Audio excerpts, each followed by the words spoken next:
क्या होगा जब एक खतरनाक एक्सपेरिमेंट के कारण यूनिवर्स का स्पेस टाइम ही ग्लिच करने लगता है। दुनिया भर में ऐसी घटनाएं होने लगी जिन्हें की फिजिक्स के नियम तक अलाउ नहीं करते। प्लेन्स का आसमान से ही टेलीपोर्ट हो जाना, बड़ी बड़ी बिल्डिंग्स का दूसरे डायमेंशंस में चले जाना। अब इन सब की मिस्ट्री क्या है और क्या कुछ रिसर्चर्स का एक ग्रुप मल्टीवर्स से लेकर टाइम ट्रेवल तक इस उलझी हुई पहेली को सुलझा भी पाएंगे। चलिए शुरू से जानते हैं आज की हमारी लेटेस्ट साईफाई एडवेंचर सीरीज में। कहानी की शुरुआत एना नाम की एक ईमानदार न्यूज रिपोर्टर से होती है, जो कि अभी एक करप्ट प्राइवेट कंपनी की इन्वेस्टिगेशन करने उनकी सीक्रेट फैसिलिटी में आई थी। हालांकि अब सारी रिकॉर्डिंग करने के बाद कुछ गार्ड्स ने उसे नोटिस कर लिया, जिसके बाद एना अपनी गाड़ी में सारे सबूतों के साथ वापस भागने लगी। इसी बीच उन लोगों से बचते हुए उसकी गाड़ी का एक्सीडेंट भी हो जाता है, लेकिन एना फाइनली सारे एविडेंसेस के साथ अपने ऑफिस में पहुंच ही गई। अब उसे लग रहा था कि अब वो फाइनली उस कंपनी को बंद करवा पाएगी। सारे सबूत तो अब वैसे भी उसके पास हैं, लेकिन तभी उसे ये जानकर बहुत हैरानी हुई कि उसके एडिटर ने ही उसकी न्यूज को टीवी पर चलाने से मना कर दिया। वो रिवील करता है कि उस कंपनी का ओनर सरकार में बहुत बड़ी पोजीशन पर है, सो अगर उन्होंने उस कंपनी को टारगेट किया तो वो उनके टीवी न्यूज चैनल को ही बंद करवा देंगे। वे अब कुछ नहीं कर सकते और एना अब इस केस को भुलाकर किसी और न्यूज पर काम करे। हालांकि एना ऐसे झुक नहीं सकती और वो अब अपनी कंपनी से ही रेजिग्नेशन दे देती है कि अब ऑफिस के बाहर निकलते हुए एना को एक अमीर आदमी अपने लिए काम करने का ऑफर करता है। उसके अनुसार उसका ये केस अब तक की दुनिया की सबसे बड़ी मिस्ट्रीज में से एक है, सो एना सब कुछ छोड़कर उसके लिए इस केस को सोल्व करे। इसके बाद दोनों अब एक कॉफी शॉप पर बैठकर आपस में डिस्कस करने लगते हैं। इस अमीर आदमी ने अपना नाम जेसन बताया और वो एक स्पेशल सर्विस एजेंसी में मेंबर है। जेसन अब अपने केस के बारे में रिवील करता है कि कैसे आज से 27 साल पहले यानी कि साल 1998 में फ्लाइट नंबर 218 एयरपोर्ट से टेक ऑफ तो करी थी, मगर वो रास्ते में ही कहीं मिसिंग हो गई। उसके बाद कभी किसी को पता नहीं चला कि वो फ्लाइट कहाँ गई, ना ही सरकार को उसके क्रैश होने का सबूत मिला। लेकिन कल यानी कि पूरे 27 साल के बाद एक औरत को उसके पति का फोन आया। उसका वही पति जो कि 27 साल पहले मिसिंग हो चुकी फ्लाइट का एक पैसेंजर था, और तभी सरकार को पता चला कि वही 218 नंबर फ्लाइट उन्हें एक खाली एरिया में खड़ी हुई मिली है। लेकिन अब 27 साल के बाद फ्लाइट पहले जैसी हालत में थी, लेकिन अब पूरे 27 साल के बाद वो प्लेन पहले जैसी हालत में होने के बावजूद उसके अंदर कोई पैसेंजर नहीं है। वे लोग तो साल 1998 में ही प्लेन के साथ मिसिंग हो गए थे। तो अब एना को जेसन के लिए ये फ्लाइट नंबर 218 वाला केस सुलझाना होगा। वो इसके बदले में वादा भी करता है कि अगर उसने उसका ये काम कर दिया तो उसकी एजेंसी इंटरवीन करके उस करप्ट कंपनी को बंद करवा देगी और एना को उसके न्यूज चैनल का ओनर बना देगी। जेसन इसके बाद ये भी रिवील करता है कि उस फ्लाइट के पैसेंजर्स की लिस्ट उसकी माँ ने ही लिखी थी। एना की माँ जो कि उस हादसे के बाद से एक पागल खाने में बंद है, यानी कि ये केस एना से पर्सनली जुड़ा है और वो इसके लिए सोचने के लिए कुछ वक्त मांगती है।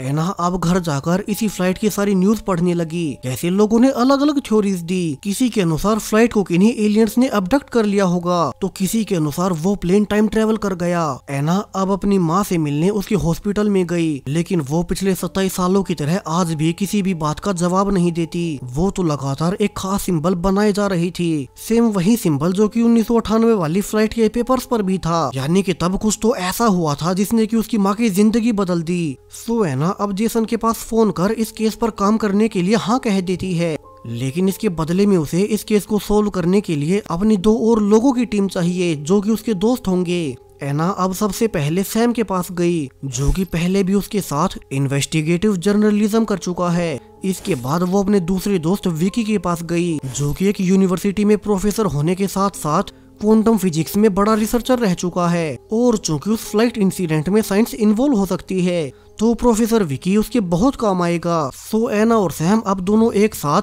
जल्दी से उसी औरत के घर जाकर जांच शुरू करते हैं, जिसके पास 27 सालों के बाद उसके पति का कॉल आया था। उसने रिवील किया कि उसका पति फोन पर बहुत घबराया हुआ था कि प्लेन से नीचे उतरने के बाद उसके आसपास का सब कुछ बदल गया, मानो ये उसकी दुनिया ही ना हो। और जब तक वो अपने पति से ये पूछ पाती कि उनकी फ्लाइट 27 सालों से कहाँ थी, तब तक उसका फोन ही कट गया। सो एना और सैम अब उसी प्लेन वाली साइट पर जाते हैं, जहाँ की वो 1998 वाला प्लेन अब तक नए जैसा था, मानो वो कुछ ही घंटों पहले यहाँ आया हो। यहाँ साइट पर पहले से मौजूद जेसन एना को सारी जानकारियाँ देने लगता है, कैसे प्लेन के मिलने के बावजूद उन्हें इसके अंदर कोई पैसेंजर नहीं मिला, लेकिन किसी स्पेस टाइम एनोमली के खतरे से बचने के लिए उन्हें प्रोटेक्टिव सूट पहनकर प्लेन के अंदर जाना होगा। यहाँ अंदर सब कुछ नॉर्मल ही था, सारा सामान ऐसे रखा था मानो पैसेंजर्स एक झटके में गायब हो गए हों और उनकी चीजें पीछे वैसे ही छूट गई। वहीं 27 साल गुजरने के बावजूद कुछ भी पुराना नहीं हुआ। अब ऐना को लगता है कि ये तो कोई टाइम ट्रेवल का केस होगा। शायद से 1998 में इस फ्लाइट के उड़ते ही कोई स्पेस टाइम में रिफ्ट पैदा हुई होगी, जिससे ये प्लेन अब 2025 में टाइम ट्रेवल कर गया। लेकिन फिर इसके अंदर के पैसेंजर्स कहाँ गए? सवाल अब हर गुजरते समय के साथ बढ़ते ही जा रहे थे।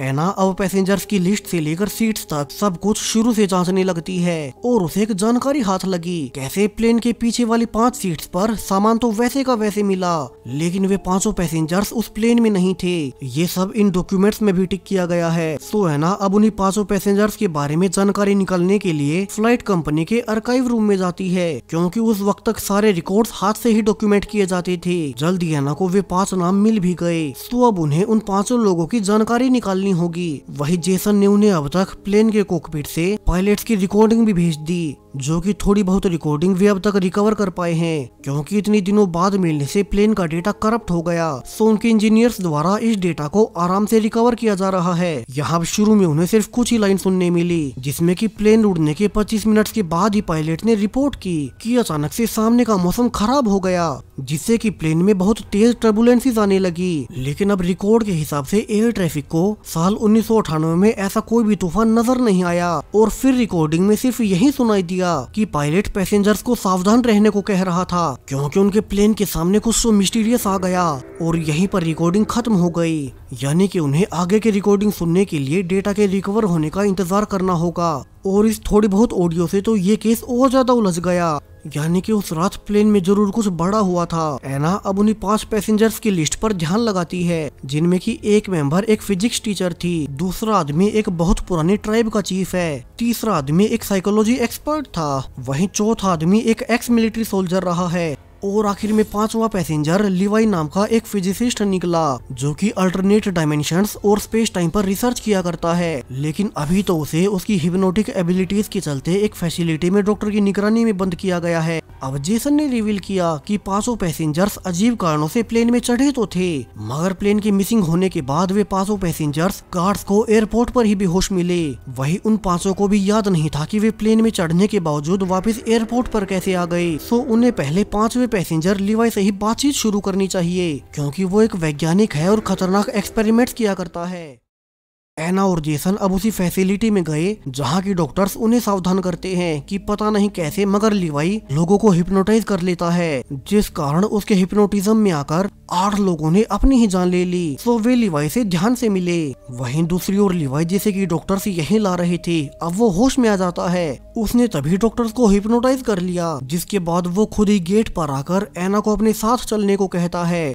उसे अजीब कारणों से पहले से पता था कि ऐना ही फ्लाइट नंबर 218 को इन्वेस्टिगेट कर रही है, और वो अब ऐना को भी हिप्नोटाइज कर अपने साथ लेकर निकल गया। वही ऐना को तो कुछ नहीं पता कि वो कर क्या रही है, और लिवाई अब उसे एक एम्बुलेंस में बैठाकर एक स्पेशल लोकेशन पर ले जाने लगता है, मानो उसे पहले से सब पता हो कि आगे क्या क्या होने वाला है और उस फ्लाइट में साल 1998 में हुआ क्या था। रास्ते में लिवाई एक गैस स्टेशन पर गाड़ी रोक एक दूसरे आदमी को हिप्नोटाइज कर उसकी गाड़ी ले लेता है, ताकि हॉस्पिटल की गार्ड्स उन्हें ट्रेस न कर सके कि वे किस लोकेशन पर जा रहे हैं। लिवाई अब ऐना को अपने साथ काफी दूर ड्राइविंग के बाद एक अबेंडन हो चुके मिलिट्री बेस पर ले गया। वहीं दूसरी ओर जेसन, जो कि डॉक्टर के रूम में लिवाई के आने का वेट कर रहा था, अब उसे शक हो गया कि कुछ तो गड़बड़ है। ऐना, जो कि काफी देर पहले वॉशरूम के लिए निकली थी, वो भी वापस नहीं लौटी, और जेसन अब डॉक्टर्स के साथ हॉस्पिटल में दोनों को ढूंढने लगते हैं। जेसन अब जल्द ही डॉक्टर और गार्ड्स को लेकर उसी लोकेशन पर जाता है जिस पर कि लिवाई ऐना को ले गया। हालांकि लिवाई ने वहां जाते हुए गाड़ी भी चेंज कर ली, लेकिन फिर भी जेसन को उनकी एग्जैक्ट लोकेशन का पता कैसे चला, ये बहुत बड़ा राज है जो कि आगे रिवील होगा। तो वहीं लिवाई ऐना के साथ बेस के अंदर जाकर एक स्टोर किए गए बॉक्स को खोलता है। इसमें एक हाईली एडवांस्ड जैकेट रखी हुई थी, और वो उसे खुद पहनकर उसे एक्टिवेट करने लगा कि अब तक यहाँ पर डॉक्टर्स और उसके गार्ड आकर उसे पकड़ने आ गए। लेकिन डॉक्टर के पहले ऊपर जाने से लिवाई अब उसे भी हिप्नोटाइज कर खुद को नीचे कूदने को कहता है, जबकि नीचे से जेसन चिल्लाए जा रहा था कि लिवाई को अभी अभी रुकना होगा। लेकिन लिवाई के अनुसार वो कुछ भी हो जाए एना के साथ इस दुनिया से निकल जाएगा। यानी कि लिवाई जेसन को पहले से जानता है और तभी वो एना को पकड़कर सीधा नीचे कूद गया। लेकिन अब जैसा उसने सोचा था वैसा कुछ नहीं हुआ। उसकी जैकेट ढंग से एक्टिवेट नहीं हुई और सेफ्टी वायर्स के बंधे होने से एना बच गई और लिवाई बेहोश हो गया। अब जल्दी एम्बुलेंसेस के आने पर एना को होश आता है। उसे पता चला कि लिवाई उसे यहाँ उठा लाया था, जबकि उसका दोस्त प्रोफेसर विकी लिवाई के उस सूट को अपने पास रख लेता है ताकि देख सके कि इसमें था क्या, और लिवाई से पहनकर नीचे कूदकर क्या करना चाहता था। वहीं अब ठीक होने पर एना बाकी के बचे हुए चारों पैसेंजर्स को मिलने बुलाती है, लेकिन उससे मिलने सिर्फ 3 ही मेंबर्स आए, क्योंकि एक मेंबर वो ट्राइबल चीफ उस फ्लाइट हादसे के बाद से ही हॉस्पिटलाइज्ड है। वो पिछले 27 सालों से हॉस्पिटल में है और डॉक्टर्स कभी नहीं जान पाए कि वो कोमा में कैसे चला गया। सो अब बचे हुए 3 पैसेंजर्स एना को वही सब बताते हैं कैसे वे साल 1998 में उस फ्लाइट नंबर 218 में चढ़े तो थे, लेकिन वे टेक ऑफ करते ही सो गए और जब उनकी आंखें खुली तो वे फिर से एयरपोर्ट पर थे और खबर आई कि फ्लाइट नंबर 218 मिसिंग हो चुकी है। तो अब उनमें से किसी को नहीं पता कि वे उड़ती फ्लाइट से वापस एयरपोर्ट पर कैसे आ गए।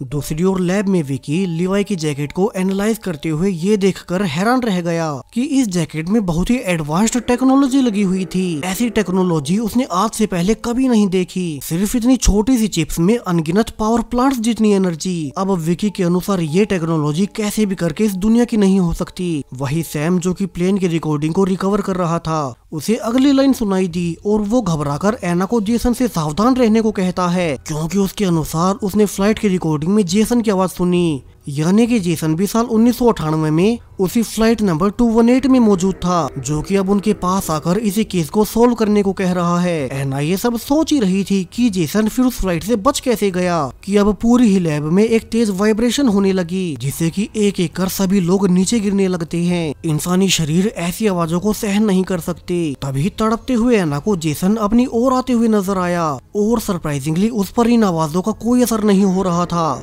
तभी कुछ देर बाद वो वाइब्रेशंस बंद हो गई और जो लोग नीचे गिर गए थे वे ऊपर उठकर खुद को संभालने लगते हैं। वहीं एना को ये तो कंफर्म हो गया कि जेसन उनसे बहुत कुछ छिपा रहा है। पहले उसकी आवाज का फ्लाइट नंबर 218 में मौजूद होना और फिर उस पर उन वाइब्रेशंस का कोई असर न होना। हालांकि अब जेसन ने रिवील किया कि ये वाइब्रेशंस उसी लिवाई के सूट से निकल रही थी। दरअसल विकी जब उस जैकेट पर रिसर्च कर रहा था तो उसने गलती से उस जैकेट को एक्टिवेट कर दिया, जिससे कि वे वाइब्रेशंस निकली और उसी से सब नीचे गिरने लगे। लेकिन तभी जेसन ने सही वक्त पर आकर उस जैकेट को फिर से बंद किया, यानी कि उसी ने बाकी सबको बचाया है, वरना और कुछ देर में उस वाइब्रेशन से उनके ब्रेन्स फट जाते।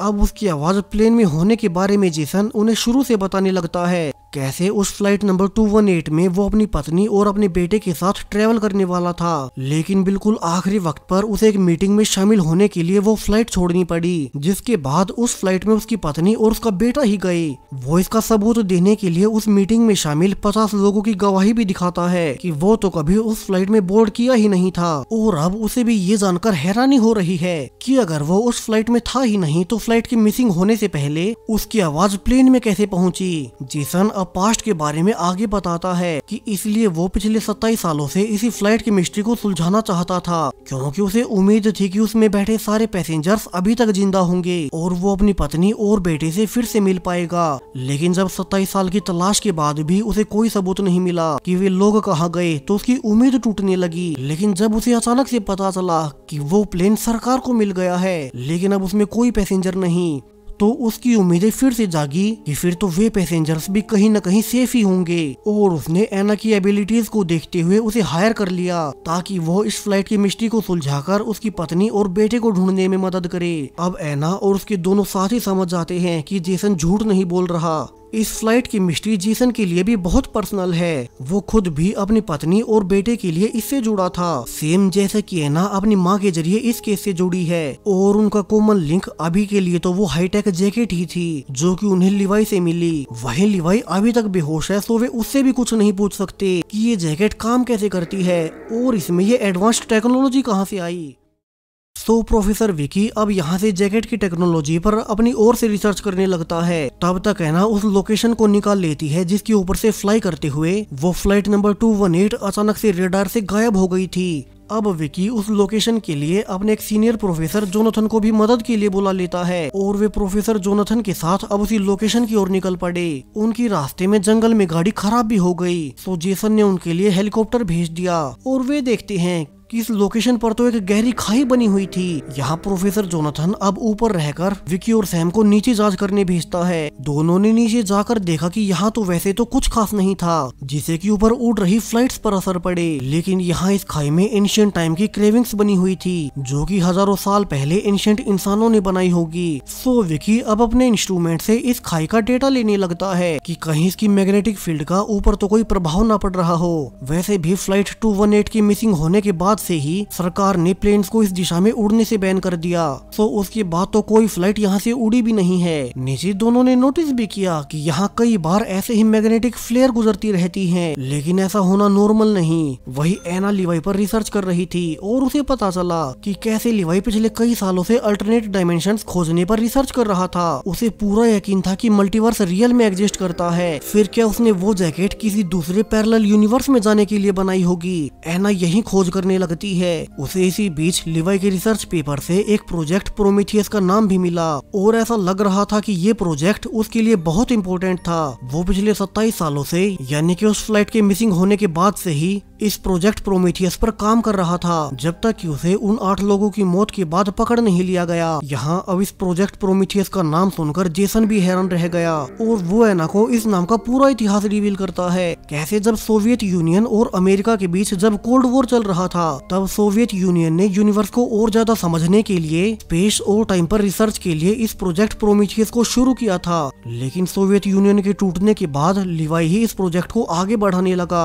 अब एना सजेस्ट करती है कि फिर तो यही प्रोजेक्ट प्रोमीथियस ही उस फ्लाइट के मिसिंग होने से रिलेटेड होगा। जरूर से स्पेस टाइम पर किसी एक्सपेरिमेंट की वजह से वो फ्लाइट या तो टाइम ट्रेवल कर गई या फिर मल्टीवर्स में किसी और पैरेलल यूनिवर्स में चली गई होगी। अब एना को खबर मिलते ही कि लिवाई को होश आ गया। वो जल्दी से उसके पास पहुंचती है ताकि उसे पूछ सके कि प्रोजेक्ट प्रोमीथियस क्या था। हालांकि अब लिवाई की हालत कुछ खास नहीं थी, फिर भी वो एना को बताने की कोशिश करता है कि असल में ये प्रोजेक्ट प्रोमीथियस कभी उसका था ही नहीं, और जो उसने आगे रिवील किया उससे तो एना के पैरों के नीचे से जमीन निकल जाती है। लिवाई के अनुसार उसे कुछ टाइम पहले उसी का एक और वर्जन आकर मिला था, यानी कि एक और लिवाई, जो कि उनके इस यूनिवर्स से नहीं बल्कि एक दूसरे पैरेलल यूनिवर्स से आया था। और उसने बताया कि उसके पैरेलल यूनिवर्स की पृथ्वी हमारी इस पृथ्वी से कहीं ज्यादा एडवांस्ड हो चुकी है। वो यूनिवर्स हमारे यूनिवर्स से बहुत ज्यादा उन्नत है, इसलिए उन्होंने अपने यूनिवर्स में ऐसी मशीन बना डाली जिससे कि वे पैरेलल यूनिवर्स में जा सकते थे। और लिवाई के ही अल्टरनेट वर्जन ने वो जैकेट उसी को देकर कहा कि वो इस जैकेट की मदद से मल्टीवर्स में जा पाएगा।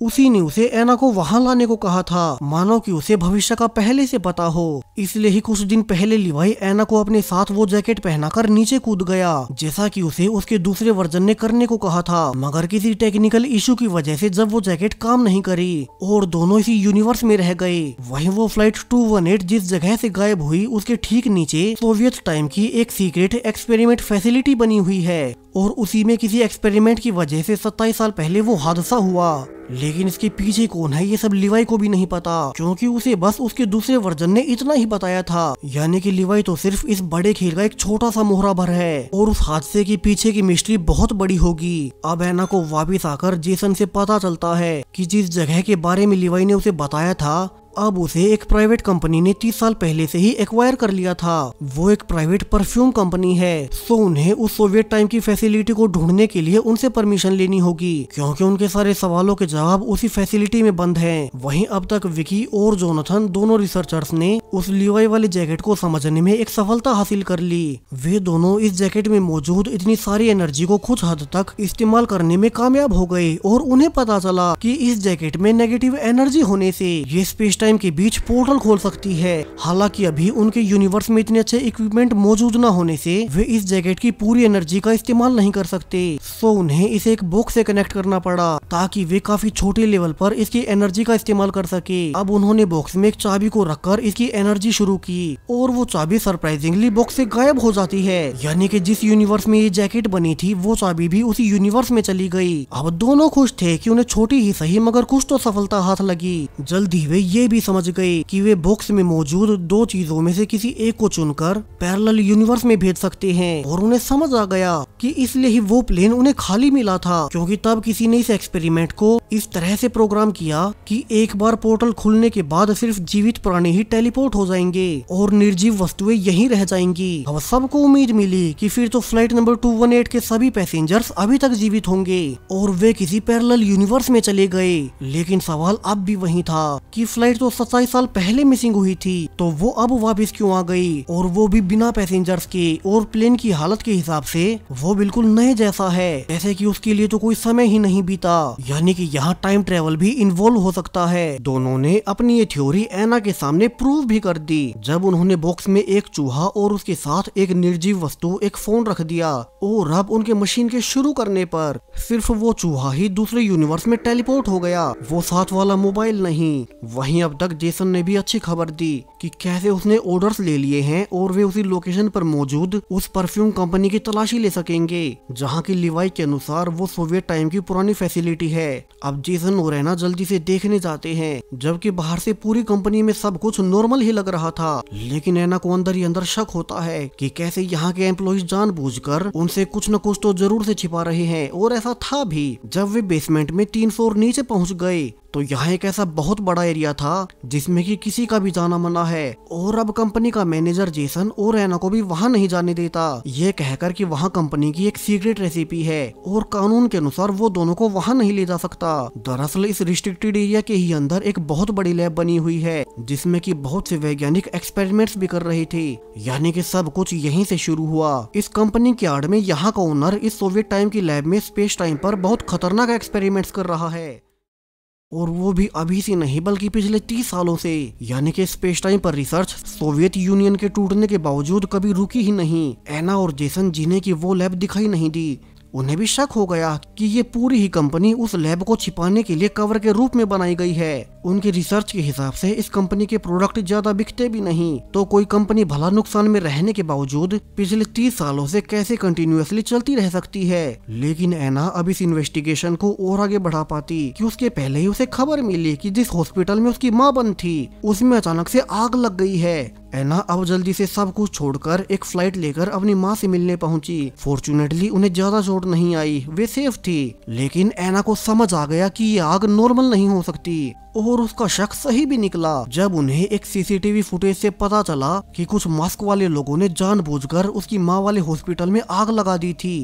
ताकि एना को अपनी इन्वेस्टिगेशन बीच में ही बंद कर यहाँ ना पड़े। यानी कि कोई ऐसा आदमी है जो कि इस पूरे केस को दबाना चाहता है, और ये सब कोई और नहीं बल्कि उसी परफ्यूम कंपनी का मालिक केन करवा रहा था। केन ने ही जानबूझकर उस लोकेशन को खरीदकर उस पर अपनी परफ्यूम कंपनी शुरू की ताकि वो उसके अंदर मौजूद उस सोवियत फैसिलिटी में स्पेस टाइम पर एक्सपेरिमेंट्स करता रहे। लेकिन उसने धीरे धीरे नोटिस किया कि कैसे एना ने उस फ्लाइट की मिस्ट्री से जांच शुरू करते हुए वो उसकी कंपनी तक पहुंच गई, और शायद से उसे अब तक उस फैसिलिटी का भी पता लग गया होगा। सो केन नहीं चाहता कि एना और आगे जांच बढ़ाए। वो अपना एक बहुत बड़ा राज इस दुनिया से छिपाना चाहता है, एक ऐसा राज जो कि सब कुछ बदल के रख देगा। तो वही एना अब गुस्से में वापस आकर अपनी इन्वेस्टिगेशन को फिर से शुरू करती है। वो अब रुक नहीं सकती जब तक कि वो इस केस की तह तक ना पहुंच जाए। और उसने इस बार फैसला किया कि उन्हें चुपके से बिना किसी को खबर हुए उस परफ्यूम कंपनी के अंदर घुसना होगा, वरना तो पिछली बार की तरह लीगली जाने पर वो कंपनी सतर्क हो जाएगी। अब एना और सैम अपने प्लान के मुताबिक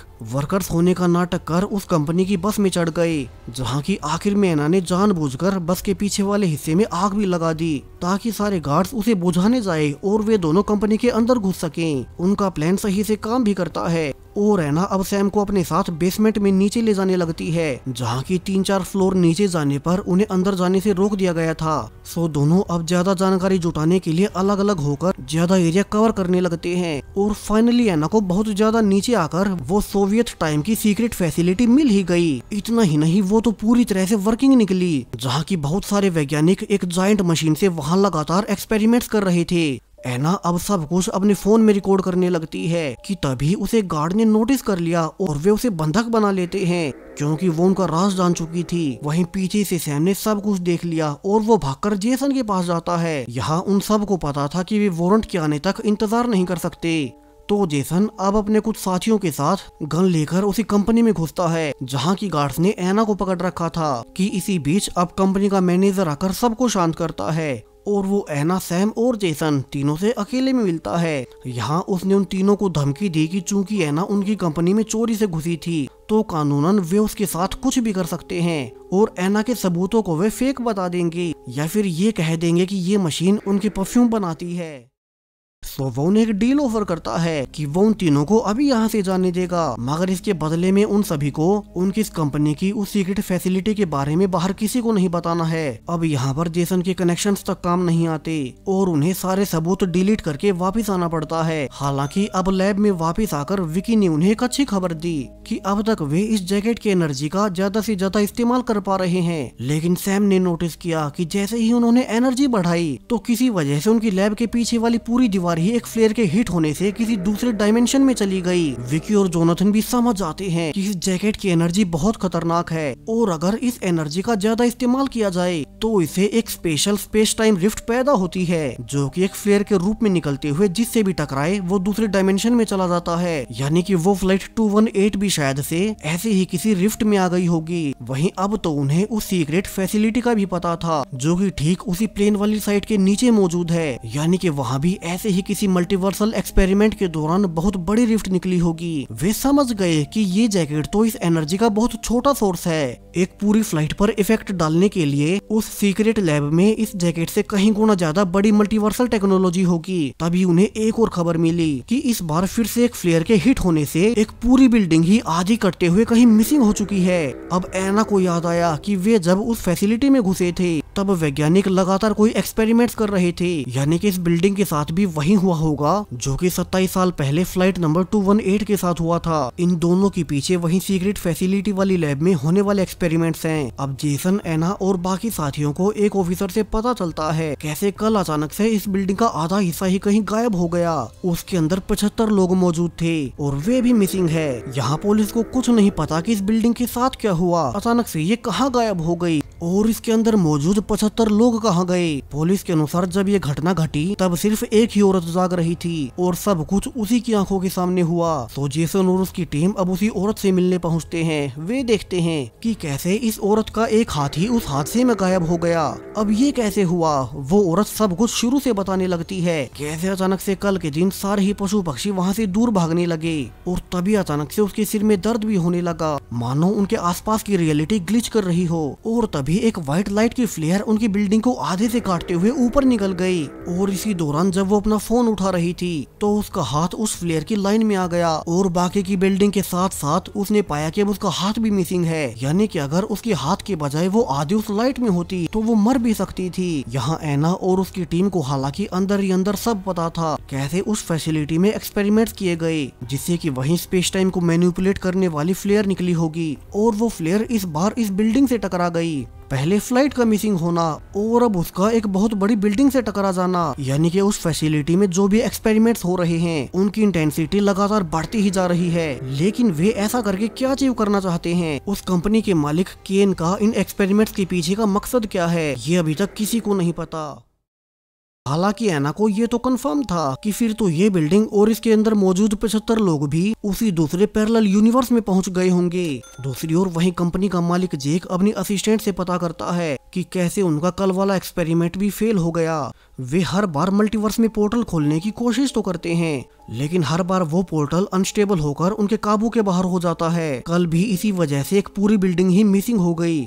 तो अभी के लिए वे सारे सबूत मिटा रहे हैं ताकि सरकार को पता ना चले कि उस बिल्डिंग के मिसिंग होने के पीछे उन्हीं के एक्सपेरिमेंट्स थे।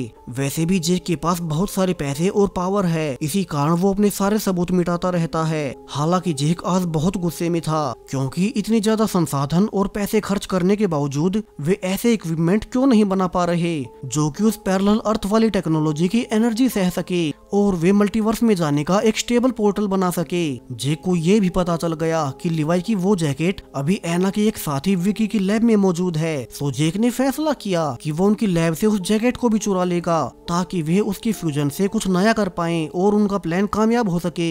वहीं विकी की लैब में भी उन्हें अपने रिजल्ट्स बदलते हुए नजर आते हैं। जहां वे पहले आसानी से चीजों को दूसरे डायमेंशंस में भेज पा रहे थे, लेकिन अब उनकी मशीन ग्लिच करने लगती है। उन्होंने नोटिस भी किया कि एक चूहे पर एक्सपेरिमेंट करने के बावजूद वो दूसरे डायमेंशन में नहीं गया। उल्टा जब सैम उसे टेस्टिंग के बाद देख ही रहा था तो वो ये देखकर हैरान रह जाता है कि ये चूहा दूसरे यूनिवर्स में जाने के बजाय इस बार इसकी उम्र कम हो गई, यानी कि वे अब तक स्पेस टाइम को ढंग से नहीं समझ पाए। यहाँ सिर्फ कुछ ही सेकंड्स में इस चूहे के लिए 10 दिन बीत गए, यानी कि इस टेक्नोलॉजी का स्पेस टाइम पर इफेक्ट पड़ने से टेस्ट सब्जेक्ट टाइम में आगे या पीछे भी जा सकता है। विकी अब जल्दी से सब कुछ एना को फोन पर बताता है। इसलिए ही शायद से जे की कंपनी लगातार एक्सपेरिमेंट्स किए जा रही थी, क्योंकि वे कोई स्टेबल पोर्टल नहीं बना पा रहे। और इसका कारण है कि चूंकि ये टेक्नोलॉजी इस यूनिवर्स से नहीं है, तो इस पैरेलल यूनिवर्स की टेक्नोलॉजी को उनमें से कोई नहीं समझ सकता। पहले विकी ने जब एक्सपेरिमेंट्स किए तब इसके अंदर की चीजें पैरेलल यूनिवर्स में टेलीपोर्ट हो रही थी, लेकिन इस बार टाइम ट्रेवल कर गई। यहाँ विकी और सैम अब सब कुछ समझने की कोशिश कर रहे थे कि तभी अचानक से बाहर कुछ लोग आकर लैब के गार्ड्स पर फायरिंग कर देते हैं। अंदर विकी और सैम बाहर से गोलियों की आवाज को सुनकर सब समझ गए कि शायद से ये लोग उसी कंपनी के ओनर जेक के आदमी होंगे जो कि उनसे ये जैकेट छीनने आया है। सो वे जल्दी से सब कुछ पैक कर पीछे वाले रास्ते से बाहर निकलने लगते हैं, लेकिन जब वे कार लेकर भाग ही रहे थे कि यहाँ भी बहुत सी गाड़ियाँ उनका पीछा कर उन्हें घेर ही लेती हैं और एक आदमी उनसे ब्रीफकेस छीन उसे खोलता है। सरप्राइजिंगली इसके अंदर कुछ नहीं था, यानी कि विकी और सैम ने उन्हें चकमा दे दिया और वे दोनों इन सब को अपने पीछे लगाकर उन्होंने मेन जैकेट प्रोफेसर जोनाथन को दे दी, जो कि अब तक उसे एक सेफ लोकेशन पर ले जा चुके होंगे। अब यहाँ पर मेन ओनर जेक ही आ जाता है। वो विकी को ऑफर करता है कि वे उसे जैकेट सौंपकर उनके लिए काम करें। उसने अभी अपने और अपने एक्सपेरिमेंट्स की सच्चाई किसी को नहीं बताई। वहीं जेसन जब तक लैब में पहुँच पाता तो अब तक यहाँ पर कुछ नहीं था। उन्हें पता चला कि मशीन को छुपाने के बावजूद जेक के लोग विकी और सैम दोनों को उठा ले गए। तभी जेक एना के पास फोन करके उसे अकेले में मिलने बुलाता है, वरना तो वो विकी और सैम को जान से मार देगा। वहीं एना इसके बारे में जेसन को न बताए। अब एना को शक था कि ये एक ट्रैप हो सकता है, मगर वो अपने दोस्तों विकी और सैम की भलाई के लिए अब बिना जेसन को कुछ भी बताए अकेले ही जेक से मिलने जाने का फैसला करती है। अब जेक उसे अच्छे से रिसीव कर सारी सच्चाई बताने लगता है, कैसे एना जो अब तक समझती आ रही है और जो कुछ भी उसे जेसन ने बताया है वो पूरी सच्चाई नहीं थी। अब जेक एना को सब रिवील करने के लिए खुद ही अपनी फैसिलिटी वाली सीक्रेट लैब में ले गया और यहाँ वो एना के सामने सबसे बड़ा राज खोलता है, जहाँ जेक के अनुसार वो खुद और एना का सीनियर जेसन वे दोनों ही इस यूनिवर्स से नहीं हैं। वे दोनों उस दूसरे पैरेलल यूनिवर्स से यहाँ इस यूनिवर्स में 30 साल पहले आए थे और फिर वे इसी यूनिवर्स में फंस गए और तभी से जेक इसीलिए एक्सपेरिमेंट्स कर रहा था ताकि वो अपने रियल यूनिवर्स में वापस जाने का रास्ता खोल सके, क्योंकि एक बार इस यूनिवर्स में आने के बाद उनकी वो मशीन काम नहीं कर रही और एना के इस यूनिवर्स की टेक्नोलॉजी इतनी ज्यादा पीछे है कि यहाँ इस यूनिवर्स के इंस्ट्रूमेंट्स उनकी मशीन का लोड नहीं उठा सकते। अब एना को रियलाइज हुआ कि इसलिए जेसन पर उस दिन उस जैकेट वाली मशीन की वाइब्रेशंस का कोई फर्क नहीं पड़ा था, क्योंकि वो उसी जैकेट वाले यूनिवर्स से है। सिर्फ वहीं उस दिन जैकेट से इफेक्ट नहीं हुआ, लेकिन तब उन्होंने उस पर ज्यादा ध्यान नहीं दिया। जेसन तो कभी इस यूनिवर्स से था ही नहीं। उसने सब कुछ पता होते हुए एना और उसकी टीम को काम पर लगाया, लेकिन ऐसा क्यों? वहीं जेक भी इस यूनिवर्स से नहीं है, सो वे कौन से यूनिवर्स से आए हैं और क्यों? कहानी में अभी बहुत बड़े बड़े राज खुलने वाले हैं, जो कि आपको पता चलेगा इस जबरदस्त सीरीज के दूसरे और आखिरी पार्ट में। सो मेक श्योर आपने चैनल को सब्सक्राइब कर रखा है ऐसे ही और भी सीरीज और इस सीरीज के आने वाले फाइनल पार्ट के लिए। Thank you.